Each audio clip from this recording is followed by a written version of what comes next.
ang linya por linya sa ganito. But in a nutshell, it is a prayer song. Make us one. It starts with, how shall we stand? Kung saan na ito pagbalog sa mga haking ikson, mga i-anticipate na ito ang karisganan. Except, we shall be one. Let's not forget pag iksunan, na ang pag-ampo sa Ginoo, ang tema, that is people will be one. Kanunay at kanunaon ang Lord's Prayer na sa Mateo 6:13. It's not the Lord's Prayer. It's the model prayer that Jesus taught us. Usap pag-ampo na ato model. Kung sa'y alay na ito, ito kung siya ang mayon. Kung siya ito na Lord's Prayer na ito. It's not. Ang Lord's Prayer so nasa ubang disisiti. Kung sa'y burden, kung sa'y lulang sa pag-ampo sa Ginoo, ang iyang katawan magkakausap. Integrated. So, pagkalami natin lang, sa pagkalilang prayer, hindi ko sure kung sa mag-exciting na rin ang ihatag sa Ginoo na ito. Kasi celebrate. Ang pinagkalamu sa devotional message sa Pastor Sarana. Again, he was explaining what is meant by integrated formation. Kung sa'yo sa pagkini, integrated. Now, integrated is not only being united, but integrated. Nagkahiusa. Dihiusa alam sa mission. And what is mission, by the way? You know, I believe, matag-usap na ito, dunay mission sa kinabuhi. Right? I often tell young people, God is not irresponsible. Dili irresponsible ang Ginoo kaya na iyang ibukan ng tao sa pagkakan na wa siya'y plano o wa siya'y tumong alam sa kanyang kinabuhi. O sa pinitinog lang ang ganito sa kahaman na nagpapagod. Ukinabuhi sama sa usapan ng lulog. Nagi alon-alon. Ito na ison. Hindi anak irresponsible ang Ginoo. Di pagkatao ako ikaw ay doon tayo mission. And how do we know that we have a mission or we still have a mission? Buhit patay sa mga ano pa sa speaker, usaka sigurado pagi sa pagkasayang na ikaw doon na may mission, na what ano yung mission is do a self-checking. What is that? Ibupunong natin yung conclusion yun. Hindi ko natin dinitrin. Kung doon na may titikson, doon na pa kayo mission. Buhit patay sa mga. So, how can we be integrated? And explain with Pastor Sarana in so I want to give you another aspect of being integrated. And it's based on the theme. So sa kalinya, na ako ngayong kinahangso. I have to remind myself always of this. Makita sa 1 versikulo 30. Okay? Tingalis natin, kasilahan nato, pag-ibig ka na. Di ini kalinya, di ka gayon kang one notice ka regalo. Context, kung si Macron si Juan Ixon, gitawag si Ginoo aron sa pagkakalo sa katawan na ang Mesiyas miabot na. That's why every time he would see Jesus, he would always introduce Jesus as one. The Lamb of God. Siya ang karnero sa Diyos na nagkuha sa salat sa kalibutan. That was his role. Nasayod siya kung sa iyang mission is on. O ang iyang mission statement was always to present the Lamb of God who takes away the sin of the world. Every time, matang panahon niya makita si Kristo, and said, behold, sunuma ang kordero sa Ginoo. So my friends, now there was a time na ang mga Ginoo ng Juan Ixon na insecure. Yung insecurity din ba? Kaya ito pala din. Kini ang pagka-insecure ka lang, ito pa rin. Panahon pa, ilang buwan Bautista. Panahon pa galing sa mga karang tao sa Extreme, doon na yung insecurity. Doon na ito na professional jealousy ng Ixon. Bisa sa tungkuhan. Sabi ito yung bisa sa tungkuhan. Nauna ko na natipulong ko sa tao na naakanan sa buhat. So, hindi lang mapasok yung kanan sa naakanan sa buhat. Natin mission. Anyway, si Juan Bautista Ixon, tinahog na tao. He was revered. In fact, ubang tao nuna nga, siya si Elias. Daban tao. Ubang nuna nga, siya mismo ang Mesiyas. But no, my friends, si Juan Bautista nasayon sa iyang mission. Kung na iyang pagkakong kanunay, ang matawag, di ako lagi, di ako. Siya. That's why he was always alert to introduce Jesus as the Lamb of God. It's not me. Okay? Usay siya magluha sa pasig. Kung dahil ko ganita, kung din siya ka mga itig sa wala. Kung dahil ko ganita, from the city. Kung pinupun siya. Madala sa talong-talong iso. But no, John the Baptist knew his mission well. Ang iyang mission was simply to introduce Jesus as the Lamb of God. But one day, ang iyang mga disciples na insecure ng programa. Yan ang nakita nga si Kristo, doon ang bibulato na magpapa-insecure. And so, they went to John. Ako nang istorya sa mga ito na. Ito ni John, lalagin na ako ng murang tinawag kung sama mo. Ay po. Gusto ko. Then what did John say? Okay, I like what he said in verse 30. Atong basahon so, atong klaro yun. Bulan. 1 versikulo 30. Unsay balos ni John so, niini pagpangutana sa iyong mga loyalists, mga kumpanya, unsay gihatag sa langit, kana may muha. Kung wala gihatag sa langit, dili kana may muha. Ang atong katunglanan sa Iglesia Pagsunan, ang atong hiyas, di ka kana sa langit. Kung doon ay hiyas, buha ka na ako, panakan niya, iyan ang hiyas so, na iyan ang mabait ako. O dili ako, naboy ako, o dili ko para sa iyan. And John knew that very well. That's why, sa versikulo 10 na, siya kinahanglan magatubo, samtang ako kinahanglan mag-hunhun. Sa English is all, may more familiar. He must increase, I must decrease. Mga kaigsunan, mga kabalas ko, are we willing to say that prayerfully, sincerely, and honestly? Kung doon ay mga tao, mas makauna ng iso, they're always willing to say, yes, he must increase, I must decrease. Sa akong kagayon sa buhat nila, I've learned to accept na doon ay mga tao na mas ayaw na ako. Doon ay mga tao, mas ako mahimok kaysa na ako. O doon ay mga tao, mas bata na ako, kapalag ko na iso. They must decrease, I must decrease. Gamit so, last term na ako din. Diba sa tayo, nagulong ko, hindi ko papunta ni panahon iso. Retire ako. But, you know, ang akong mga head, mga seniors na akong horizon, sa Spirit of Prophecy, o sa Electric Center, si Pastor Brian Tolentino, I think he's more than 15 years younger na ako. Katong na ako sa Adventist Mission sa AMR, ang akong head coach, Pastor Albertison, 3 years younger. O karon na ko sa Field Secretary Office, ang akong among soon, o pala ko sa Visitor ko, si Pastor Cristas, younger pa na ako. They must increase, I must increase. Now, ato na, so, o makayat ako na, pamago pa na ako, kung sa ako ng tulungan, mas dati ba kulang ma, kasi ito, pagpawalay, buhatan ng conference. Tatapos dyan, kung ito ang picture dyan, he must increase, I must increase. And in the Bible, let me present to you two paths. Dua ka ang iyanan ni Soon, diin kini ni Stefan. Ako nakita kini nga panguna-una, kini nga prinsipyo. Una, ako makita sa Isias 14. Ako masama. Tunay ko sa kadalan ni Soon, nga tingnan na dungan na ito, paano atong natawag sa kosa. Isias 14, tangkin sa niladalan ni Soon. Versikulo 12 ito 15, ang masama. Parang yung marikon. Naunsa ang pagkahulog mo ginang sa langit o kabugason. Sa English, ginganan yung o Lucifer. Anak sa kabugdagon. Naunsa ang pagkalumpag mo nga sa hita na ikaw manunta ang nagalumpag sa kanason. O ikaw minundiya sa iyong kasing-kasing. Ako, kung kaya natin sa langit, ituloy ko ang akong trono sa ibabaw sa pagituon sa Diyos o ako magalikod sa bukid na tigumanan sa kinatumian na dapit sa kinanan.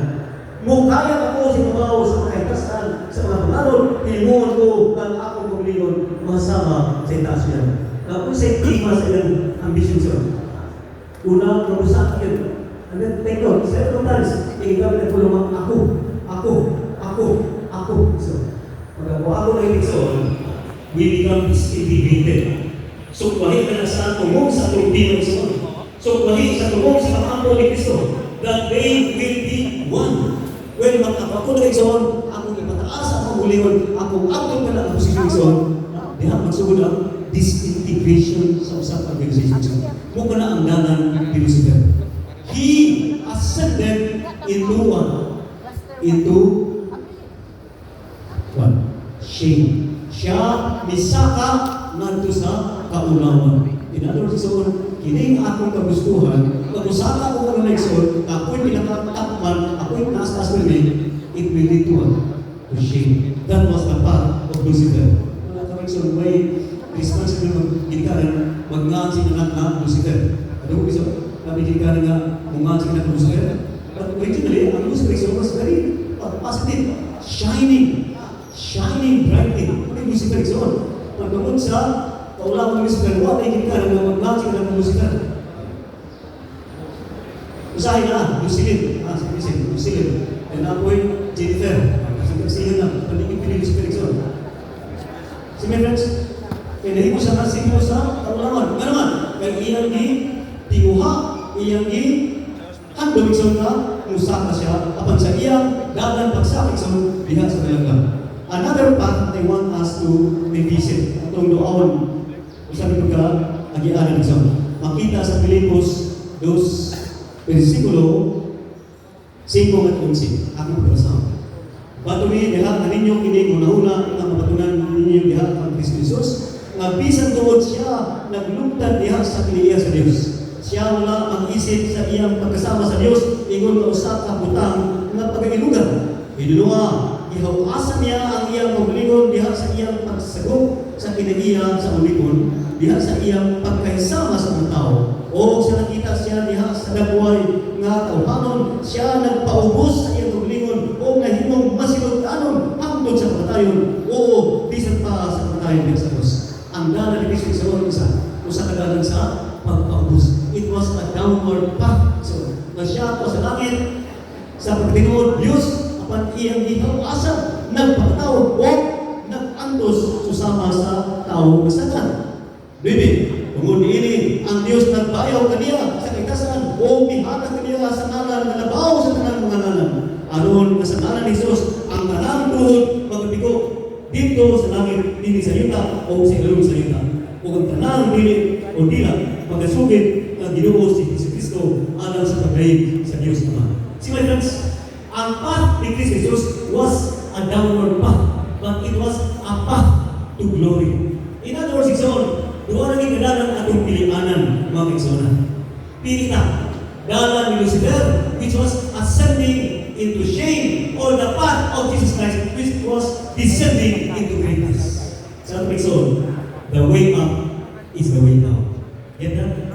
Ang dalan na ay pagsakit sa or dalan ng kapanao, dalan sa pagpaubos. Pero manawa, anytime, ang nabilitig-kamitig sa maghahatag sa report. Ano na pagdalang-dalang iso kung unsay ihatag sa kanila?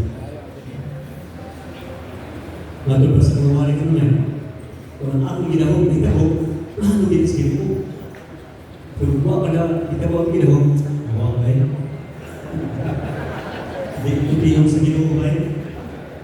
My friends, bisa pa tuloy mga posibilidad sa kanila. Are we willing to take it?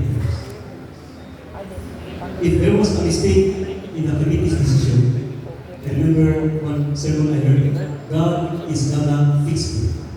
Naroon ka sa Ginoo sa iyong panahon. By divine intervention.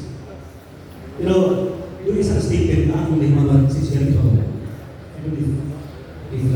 Gikan sa book Descendants. Again, referring to John the Baptist. Kung atong masabi sa okay, oral reading na. Oral reading. Okay? Let's begin. God calls a man to do a certain work, and when he has carried it as far as he is qualified to take it, the Lord brings in others to carry it still farther. In other words, apil kayo sa plano sinusikutong sa una, ang tao, yung pagkatawon, taga-pulaton, taga-department, taga-administrative work, kung siya magabot na tutong sa iyang maarangan. Kung mabot ang tanong na di niya maarangan, o tingali, nahuman na yung panahon, kung sa'yo sunod. Let's continue. The word of God is not to bear the image and superscription of man. From time to time, the Lord will bring in different agencies through whom His purpose can best be accomplished. Happy are they who are willing for self to be humble, saying with John the Baptist, He must increase, I must decrease. In other words, so, ako sumama, lahat ng isigilo ng iyang mga workers magpuli-puli. Eh di, pinig ako na ng forever. mga dugay ng kulihan. So nga, wala ulit ang iya sa buwan. Inscription or superscription man. So, wala na katak, adin ba? Hindi, tungkol kay adin. Kani, sabi lang ang tapos nyo. Ang tapos nyo magkulit-kulit kayo sa buwan. Okay? Daghan ang hiyas na iyahatan o iyan na naging nakagani sa buwan. So my friends, and so, in our work, di namin sa atong mga kaban sa ministry, hindi mga nagsuna na ako sa iglesia. Di piling ako yung elder kanunay sa tarang-tao. Mapag-palo nga, magpahulay ko. So, di piling nga, ako lang sige ang sabas ng rekord. Kasi kung sa mga break, so, ulihan ito. Huwag na ang plano sa Ginoo. So, are we willing to do that? In fact, it's not, yun ang pinuha ng personality. O, another personality sa Bible so, ang anak na ako, sakit-sakit ulit so, sakit-sakit ulit. Si Moises Dixon, sunod sa kuwit at kuwit, nagdumala sa katawan sa Ginoo. Ang iyang handong pinalim, secretly, silent Dixon, nga siya, organ ang mag-lead sa katawan sa Ginoo, nagtugit sa promise na. That was all his ambition. Wala siya ambition sa tingin nga, pag ito, pag-explain nila, o pag-director niya, no?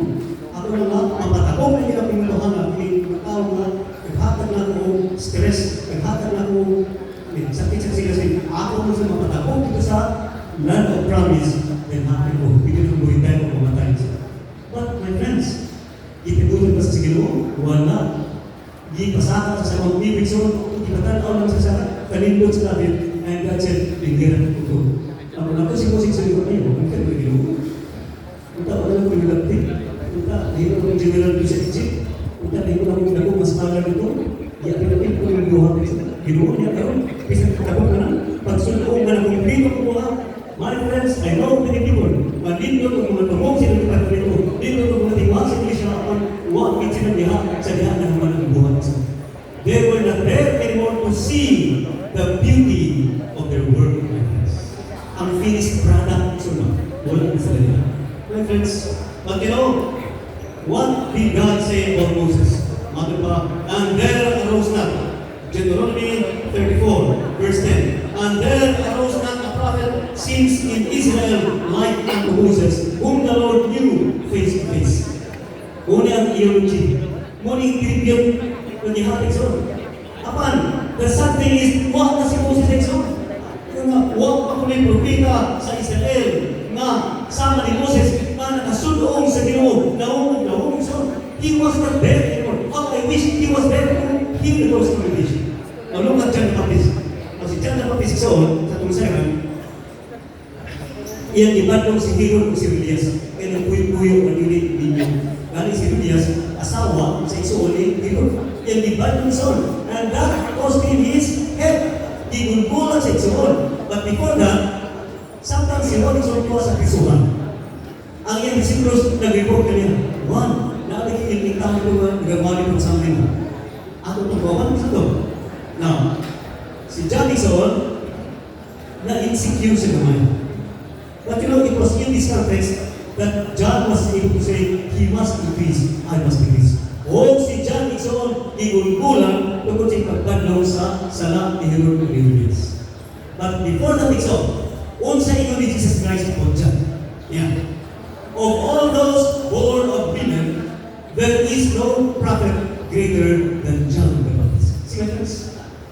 Sa diha, ang mga disipulos ni John, naliin sa mga Baptist. Kung sila nilapaw na, kaya nanayon sila of vindication. Ikaw mo din Mesiyas na pinayan. Si Jesus Ikson wala, nag-ubang pinagriman, nagpadayon sa siya, pagpapayos sa likon.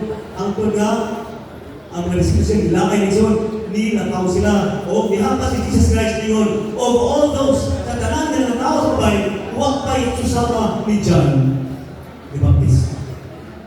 My friends, did John hear those words? Nag-upat na ito ng mga words of commendation ni John the Baptist? Wala ito. Ang doon namatay siya, huwag ito na alam. How I wish, unta si John na alam. Unta, ngayon ang itis John, congrats. Isang na sa pulugan dyan, congrats mo. Eh bakit ba ni Jesus, huwag mo na isama mo na dako o propita. How? John did not hear those words.